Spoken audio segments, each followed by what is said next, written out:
வீட்டிலே நம்ம செய்வோம் அப்படின்னு சொல்லிட்டு 2வது முறையாக இதை கொண்டு வந்திருக்காங்க. இது நடத்தி கொண்டிருக்காங்க. ரொம்ப மகிழ்ச்சியாக இருக்குது, சந்தோஷமாக இருக்குது. என்னென்னா இங்கே வந்து நம்ம எதுவுமே இல்லை, பௌத்தர்கள் அப்படின்ற ஒரு ஒரு ஒரு ஒரு புள்ளியில் இணைகிறோம். அது ஒரு மகிழ்ச்சி.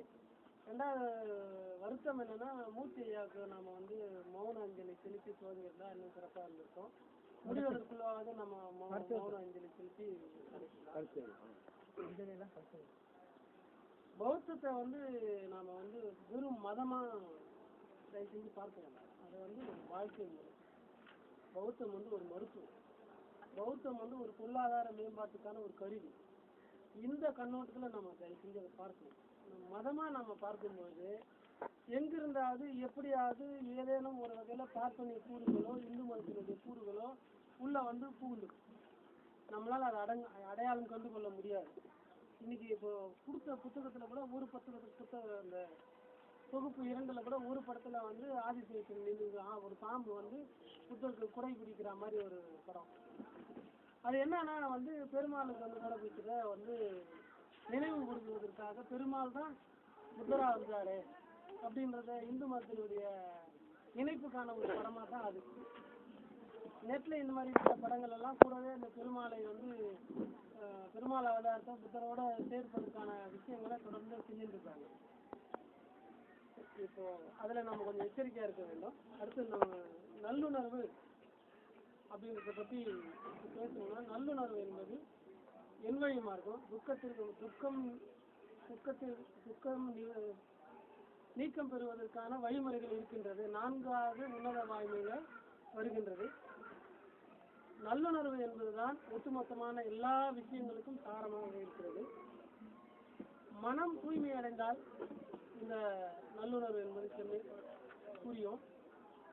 இதை வந்து திருக்குறள்ல சொல்லணும்னா, மனத்துக்கண் மாசு இளநாதல் அனைத்துக்கண் ஆகுல நீர பெற அப்படின்னு சொல்லியிருக்கிறாங்க. முதல்ல வந்து மனம் செம்மையாகணும்.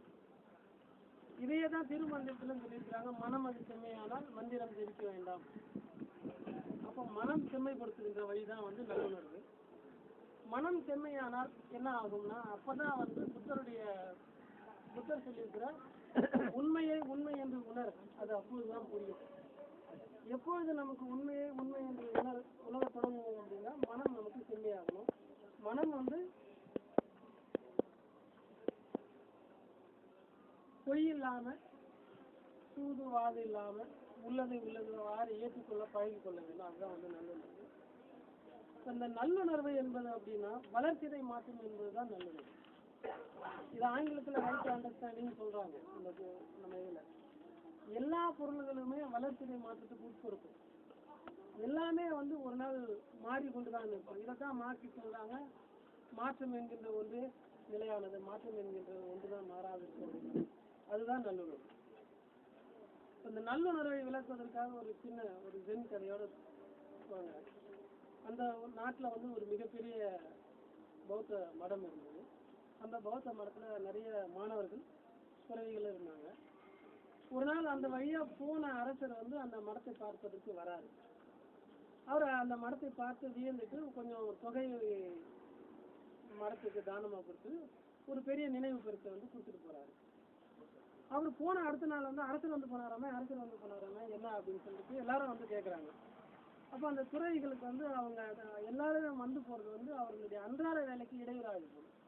தவம் செய்வதற்கும் தியானம் செய்வதற்கும் பயிற்சி வகுப்புகளும் இடையூறாக இருக்கிறதுனால அரசர் கொடுத்ததை முதல்ல மாட்டுங்கப்பா, சோற்றில் மாட்டி வச்சிருங்க, வரவங்க அப்படியே பார்த்துட்டு போயிட்டோம் அப்படின்னு சொல்றாங்க.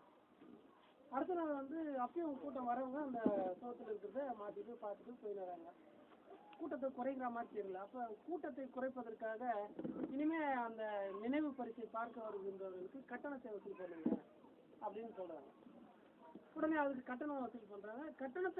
கட்டணம் நிர்ணயித்த பிறகும் கூட்டம் அதிகமாகுது. அதனால மடத்துக்கு வருமானம் வருது. ஆனா வந்து மடம் வளரல. மக்கள் அந்த அவருடைய பணிக்கு அது இடையூறா இருக்கிறதாவே நினைச்சிருக்காங்க. ஆனா அதை வெளியே சொல்ல முடியல. ஒரு நாள் வந்து ஒரு சிஷியன் வந்து அந்த இதை பரிசை தொலைச்சிட்டு இருக்கும்போது கை தவறி உடஞ்சி போகுது.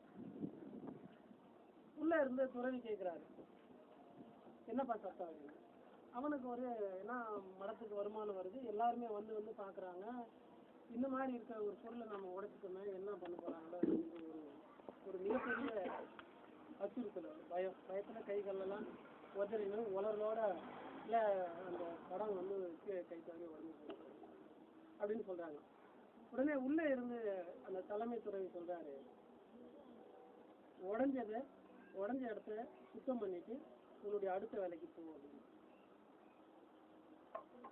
இதுதான் நல்லுணர்வு. உருவாக்கின்ற எல்லாமே அழிந்து தீரும், இருக்கின்ற எல்லாமே உடைந்து தீரும். இதுதான் அந்த மாதிரி தான் வந்து நம்ம நல்லுணர்வு அப்படிதான் பார்க்கணும். நம்ம நிறைய பிரச்சனைகள் வந்து நிறைய பேர் இந்த காதலிங்களோட சொல்லுவாங்க, நான் உன்னை உயிரா நினைக்கிறேன்னாங்க. யாரை உயிரா நினைக்கிறாங்களோ அவங்க தான் அவங்க உயிரை வாங்கினாங்க. இதுதான் நல்லுணர்வு. யாரால் நமக்கு மகிழ்ச்சி வருகின்றதோ அவர்களாலே நமக்கு துன்பம் வரும். இதுதான் நல்லுணர்வு. இத சினிமா பாடல்கள்ல கூட வந்திருக்கு. நினைக்க தெரிந்த மனமே உனக்கு மறக்க தெரியாதா. இது நல்லுணர்வை வலியுறுத்துற பாடல். அந்த பாடல் முழுக்க நல்லுணர்வு தான் வரும். இருக்கின்ற எல்லாமே வளர்ச்சியை மாற்றம், பிரிவுன்னு இருந்தால் சேர்ந்து இருப்போம், அந்த மாதிரி வர பாடல். அதுக்கப்புறம் இன்னொரு பாடல் இருக்குது, உறவு என்ற ஒரு சொல் இருந்தால் பிரிவு என்ற ஒரு பொருள் இருக்கும், காதல் என்ற ஒரு கதை இருந்தால் முடிவு என்ற ஒரு கடமை என்ற ஒரு முடிவு இருக்கும் அப்படின்னு இருக்கு. அதையும் தாண்டி இன்னொரு பாடல் இருக்குது, இரவும் வரும் பகலும் வரும் உலகம் ஒன்றுதான். அதுவும் நல்லுணர்வை வலியுறுத்துற பாடல். சமீபத்தில் வந்த ஒரு பாடல் நல்லுணர்வை வலியுறுத்துற மாதிரி வந்த பாடல், ஆண் என்ன பெண் என்ன நீர் என்ன நான் என்ன எல்லாம் ஓர் நிலம், நீர் என்ன காடு என்ன மேடு என்ன எல்லாம் ஓர் நிலம் தான். இதுவும் நல்லுணர்வை வலியுறுத்துவதற்காக அந்த பாடல். இதை விட இன்னும் சிறப்பமா நல்லுணர்வை குறித்து ஒரு வரியில சொல்லணும்னா, பட்டினத்தார் கதையிலிருந்து நம்மளால பட்டினத்தார் சொன்ன ஒரு விஷயத்தை நாம எடுத்துக்கலாம். பட்டினத்தார் ஒரு கிராமத்துக்கு போகும்போது அந்த ஊர்ல இருந்த எல்லா மக்களுமே ஒரு வீட்டுல போய் அழுதுருந்தாங்க. ஏன் அழுதுருக்காங்க, இவர் பக்கத்துல இருந்த ஒருத்தரை கூப்பிட்டு கேட்கிறாரு. இல்ல அவர் பெரிய ஆளு, ஒரு பெரிய அவர் அழுதுட்டாரு, இறந்து போயிட்டாரு, அதனால எல்லாரும் அழுகுறாங்க. இவர் அமைதியா போறாரு. உடனே அவர் கேட்குறாங்க, என்ன எல்லாரும் அழுதுங்கிறாங்க, நீங்க எதுவுமே சொல்லாம போறீங்களா அப்படின்னு. நான் என்னப்பா சொல்றது இருக்குது, செத்த பணத்தை பார்த்து சாவ போற பணம்லாம் இருக்குது, நான் என்ன சொல்றது இருக்குது. இதுதான் வந்து நல்லுணர்வு. ஏன்னா நம்ம இதை புரிந்து கொண்டிருந்தோம் என்றால் நமக்கு வந்து துன்பம் இருக்காது. இதை புரிய வைப்பதற்காக எண்வழி மார்க்கத்தை ஆத்திச்சூடி தான் வந்து தமிழ்ல முதல் முறை சொல்லுது. அதுல நல்லுணர்வு என்பது ஏற்பது இகழ்ச்சின்னு சொல்லியிருக்காங்க. ஏற்பது இகழ்ச்சி என்பது பொதுவா எல்லாரும் சொல்றது வந்து இறந்து வாழ்வது இழிவானது அப்படின்னு சொல்லியிருக்காரு. ஆனா அயோத்திதாசர் அதை வந்து ஒருத்தர் சொல்கின்ற வார்த்தையை ஆராயாமல் ஏற்றுக்கொள்வது உனக்கு இழிவு. எப்பொருள் யார் யார் வாய் கேட்கிறோம் அப்பொருள் மெய்ப்பொருள் காண்பது. அதே தான் அவர் சொல்றாரு. ஒப்புரவு ஒழுகு, உலகத்தை புரிஞ்சுன்னா அதுக்கு தகுந்த போல வாழ் அப்படின்றதுதான் எல்லாருமே நமக்கு சொல்ற விஷயம். ஊரோட ஒத்து போயாம்பா, இதுதான் நம்ம பொதுவாக சொல்ற விஷயம். ஆனா உன்னுடைய மனதுல அமைதியும் முகமலர்ச்சியோடும் நீ வாங்க, இதுதான் அயோத்திதாசர் சொல்ற விஷயம். தந்தை தாய் பேர் தன்னுடைய கடவுளை தாய் தந்தையரை கடைசி வரைக்கும் காப்பாற்றணும் அப்படின்றது வந்து நல்லுணர்வோட ஒரு விஷயம். காப்பது விரதம் அப்படின்னு சொல்றாங்க. காப்பது விரதம் என்பது பொதுவா எல்லாரும் சொல்றது வந்து தான் செய்ய தொடங்கிய கருமத்தை ஆரம்பிச்ச வேலையை முடிக்காம நிறுத்தாத அப்படின்றது. ஆனா அயோத்திதாசர் என்ன சொல்றாருன்னா, உன்கிட்ட இருக்கிற நல்லொழுக்கங்களை கடைசி வரைக்கும் காப்பாற்று, விடாமல் காப்பாற்று, அதுதான் காப்பது விரதம். சான்றோர் இனத்திரு அப்படின்னு சொல்லியிருக்காங்க. சான்றோர்களை சேர்ந்து இரு, அவங்களோட சேர்ந்து கொண்டு இருக்க வேண்டும். தக்குவன் இனத்திரி, பெரியவர்கள் வந்து உன்னை வந்து நல்லவன் சொல்ற மாதிரி நீ நடந்துக்கோ அப்படின்னு பொது விளக்கம் சொல்லுது. அயோத்திதாசர் வந்து எடுத்த வேலையை யார் வெற்றிகரமா முடிப்பாங்களோ அவர்களோடு நீ சேர்ந்து இரு அப்படின்னு சொல்றாரு. நன்மை கடைபிடி அப்படின்னு, நன்மை கடைபிடி, இது வந்து என்னன்னா நல்ல வேலை செய்யணும், நல்ல வேலைகளை செய்யணும் அப்படின்றாங்க. அயோத்திதாசர் உன்னை நல்லவன் சொல்ற அளவுக்கு நீ நடந்துக்கன்னு சொல்றாரு. நேர்பட ஒழுங்கு, எல்லோருக்கும் நேர்மையாயிரு, இதுதான் வந்து நல்லுணர்வு. வெளிப்படையான தன்மையோடு நேர்மையா இருப்பதுதான் வந்து நல்லுணர்வு. பெரியாரை துணைக்கொள், நம்மை விட வயதில் மூத்த கல்வி தொழில் ஈகை அறிவு இந்த மாதிரி இவற்றில் சிறந்த மேம்பட்ட மக்களை நம்ம அவங்களோட சேர்ந்து நம்ம துணை பேசிக்கணும். மாற்றானுக்கு இடம் கொடு, எதிரிகள் வந்து உங்களை துன்புறுத்துவதற்கு நீ இடம் கொடுக்காத பொது விளக்கம் சொல்லுது. ஆத்திச்சூடிக்கு விளக்கம் சொல்ற மற்ற எல்லாருமே அப்படிதான் சொல்றாங்க. ஆனா அயோத்திதாசர் பொய்யர்களும் வஞ்சர்களும் உன்னை அணுகுவதற்கான வாய்ப்புகளை உருவாக்கி கொடுக்காதுன்னு சொல்றாங்க. மேன் மக்கள் சொற்கேள், நல்லவர்களுடைய சொற்படி கேட்டு நடந்து கொண்டு உத்தமனாயிரு, அனைவரும் நல்லவன் என்று சொல்லும்படி வாழ்கின்ற உத்தமனாயிரு அப்படின்னு சொல்லியிருக்காங்க. இதுதான் இது நல்லுணர்வு. இதுல மீண்டும் மீண்டும் சொல்வது என்னன்னா, மனம் நம்ம இன்பமும் வரும் துன்பமும்